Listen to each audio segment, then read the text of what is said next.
Hi guys, আমি আবার আমার ট্যান পরা মুখ নিয়ে চলে এসেছি পুরীতে। তো আজকে হচ্ছে আমাদের পুরীতে লাস্ট দিন, মানে হচ্ছে আজকেই আমরা কিছু ঘুরে সাইট সিন দেখে একদম ডাইরেক্ট চলে যাব ট্রেন ধরে বাড়ি।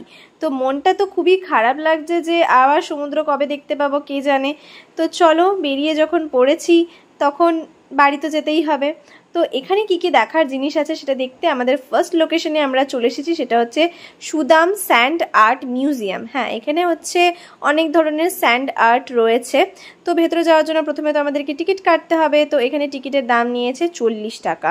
তো চলো ভেতরে ঢুকে দেখা যাক যে ভেতরে কি কি স্যান্ড আর্ট আছে নাকি।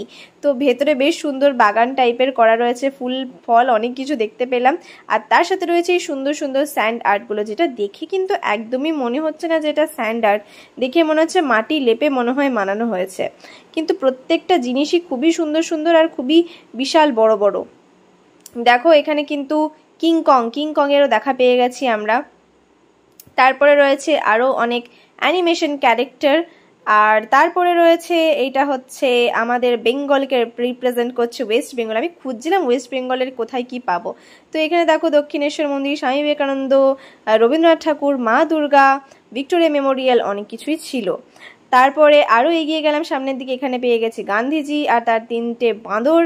আর এখানে এটা মনে হচ্ছে অ্যাডাম আর ইভ। তো চলো এরপর আমরা এখান থেকে বেরিয়ে চলে গেছিলাম নেক্সট লোকেশনে। নেক্সট লোকেশন হচ্ছে চন্দ্রভাগা বিচ। হ্যাঁ, আবারও আরেকবার বিচের দেখা পেয়ে গেলাম, যেটা হচ্ছে চন্দ্রভাগা বিচ।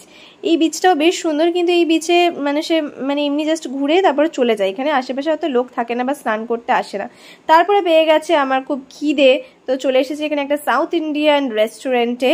এরপরে খাওয়া দাওয়া করে তারপরে আমরা আবার যাব কোনারক টেম্পলে। সেটা আমি তোমাদেরকে কিন্তু নেক্সট ভিডিওতে দেখাবো, কারণ এই ভিডিওতে দেখালে সেটা অনেক বড় হয়ে যাবে। তো চলো এখানে আমরা কিছু খেয়ে তারপরে বেরিয়ে যাব। তো এখানে দেখছি কি কি সাউথ ইন্ডিয়ান খাবার রয়েছে, এটার নাম হচ্ছে হোটেল তিরুপতি। আর এখানে দেখলাম সকালের খাবারের মধ্যে রয়েছে ইডলি, ধোসা, বড়া, এইসবই রয়েছে। তো এখানে আমি ওয়েট করছি যে কখন খাবার পাবো। এটা যাই হোক একটু এসি রেস্টুরেন্ট ছিল, আমাদের প্রচুর প্রচুর গরম লাগছিল, মানে ঘেমে একদম অবস্থা খারাপ। তো এখানে আমি নিয়ে নিয়েছি বড়া। তো চলো বড়াটা খাই। তো তোমাদের সাথে আমার দেখা হচ্ছে নেক্সট ভিডিওতে, যেটাতে আমরা কোনারক যাব। ততক্ষণের জন্য টাটা।